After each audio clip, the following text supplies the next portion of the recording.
Welcome back to my channel जीलन mathematics. बारिश की बूंद क्या गिरी हमारी आंखों पे, तुम पूछने लगे रो क्यों रही हो, जब उस वक्त कहाँ थे तुम, जब हम समुंदर में डूबे जा रहे थे।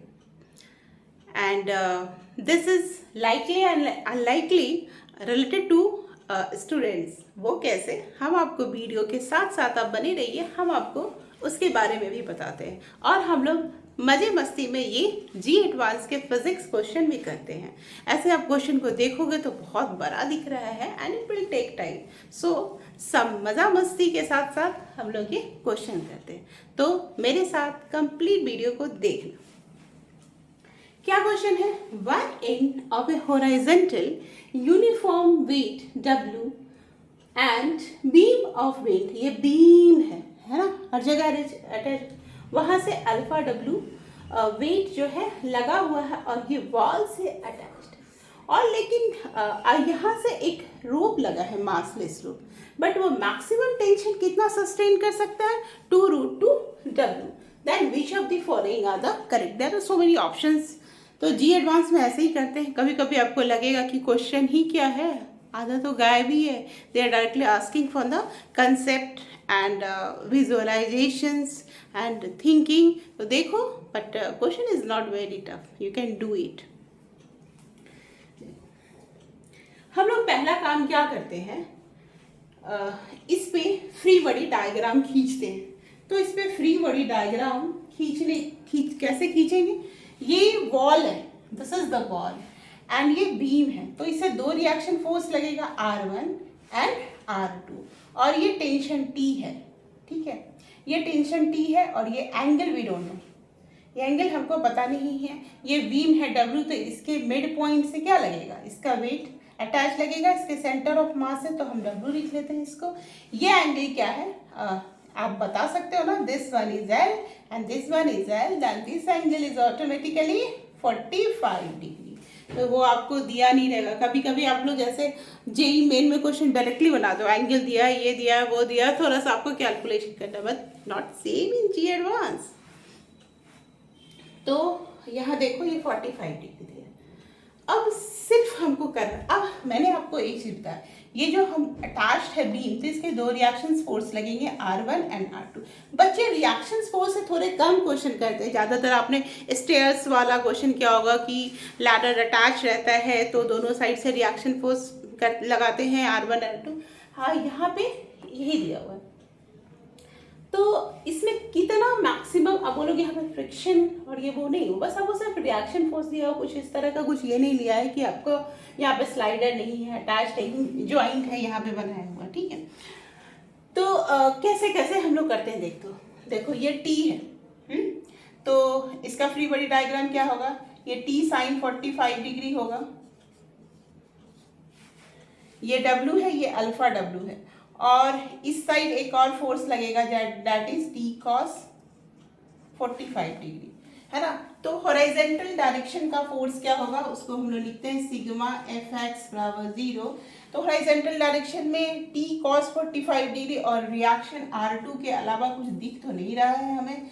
T cos 45 डिग्री को R2 लिख लिया, तो R2 बराबर हो गया T/√2, है ना। अब वर्टिकल डायरेक्शन में सारे फोर्सेस हैं, ये R1 है, R1 लिखो, plus T sine 45 degree, T sine 45 degree is equal to W plus alpha W। तो R1 प्लस T/√2 is equal to W common ले लेंगे, 1 प्लस अल्फा हो गया। तो R1 का वैल्यू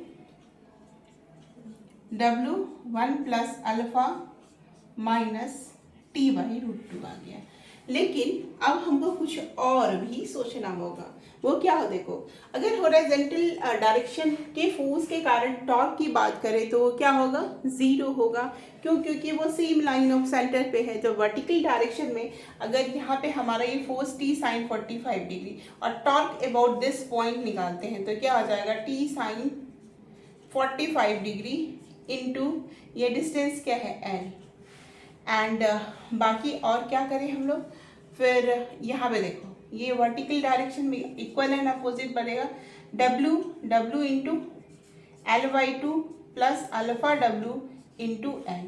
तो ये हमारा क्या हो गया, torque, complete balancing of torque हो गया। दिख रहा है, दिस इज लाइक दैट। हाँ, ये मैंने यहाँ पे लिखा है, तो मैंने ऐसे लिखा है, यानी T/√2L is equal to W common ले लेंगे हम लोग, L/2 प्लस अल्फा L, यानी WL कॉमन ले लो, हाफ प्लस अल्फा हो गया T/√2 into L, cancel out हो गया। तो ये क्या हो जाएगा, T/√2 is equal to W half plus alpha.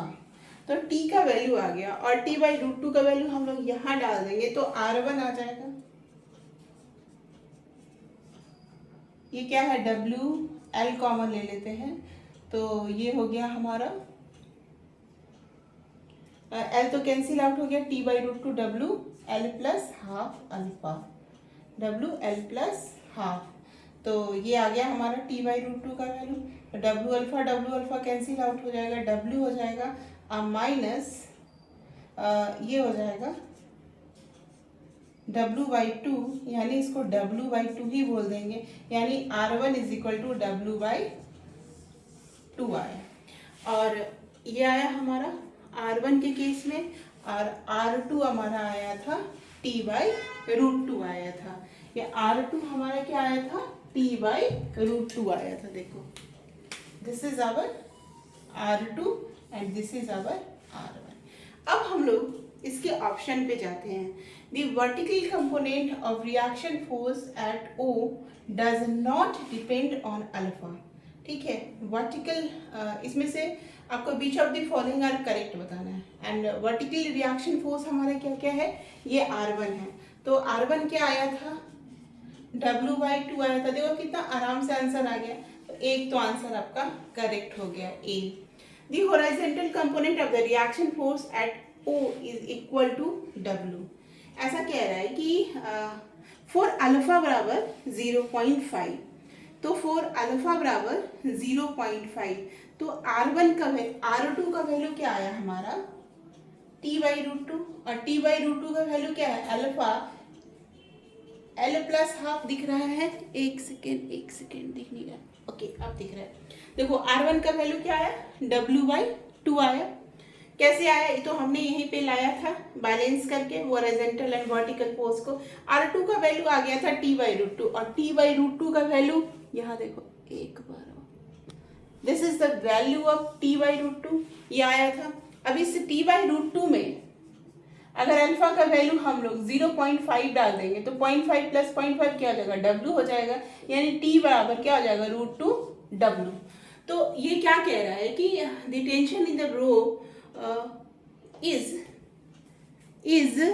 2W if alpha बराबर 0.5। तो देखो ये क्या हो जाएगा, W हो गया एंड 0.5 हाफ प्लस हाफ 1 हो गया, तो R2 बराबर क्या हो गया हमारा, W हो गया।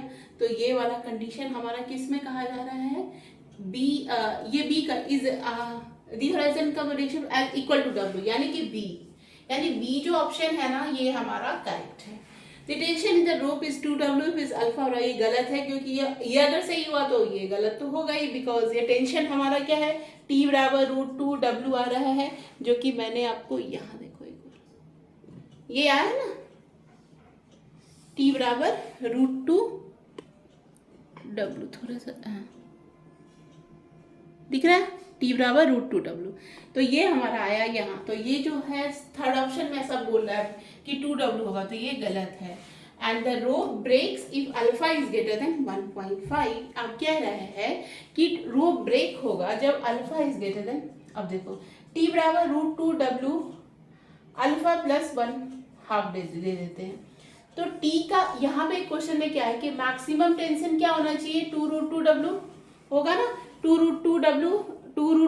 अगर ये अल्फा का वैल्यू 0.5 से ज्यादा हो गया, 1.5 से ज्यादा हो गया, तो ये 2 हो जाएगा, 2√2W, और ये मैक्स वैल्यू है। तो इसमें ब्रेक कर जाएगा, यानी कि ये सही कह रहा है, यानी D option is also correct. तो आंसर क्या होगा, बिकॉज यहाँ ऑलरेडी दिया हुआ है तो आधा आंसर तो आपको क्वेश्चन में ही है और कुछ कैलकुलेशन भी नहीं है। Our answer is A B D, है ना। This is a very simple question.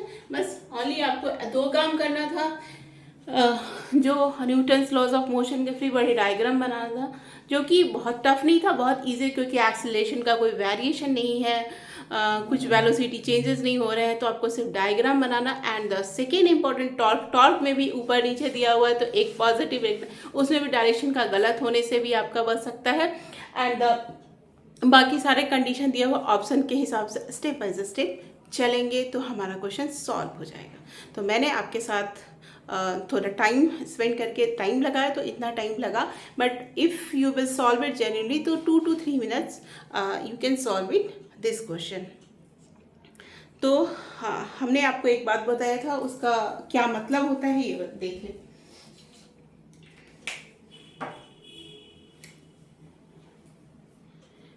आप इतना पढ़िए, इतना प्रैक्टिस कीजिए, इतना प्रैक्टिस कीजिए कि थोड़ा सा भी दर्द, थोड़ा सा भी आपका कुछ डिफरेंट टाइप का प्रॉब्लम आपके ऊपर कोई असर नहीं हो।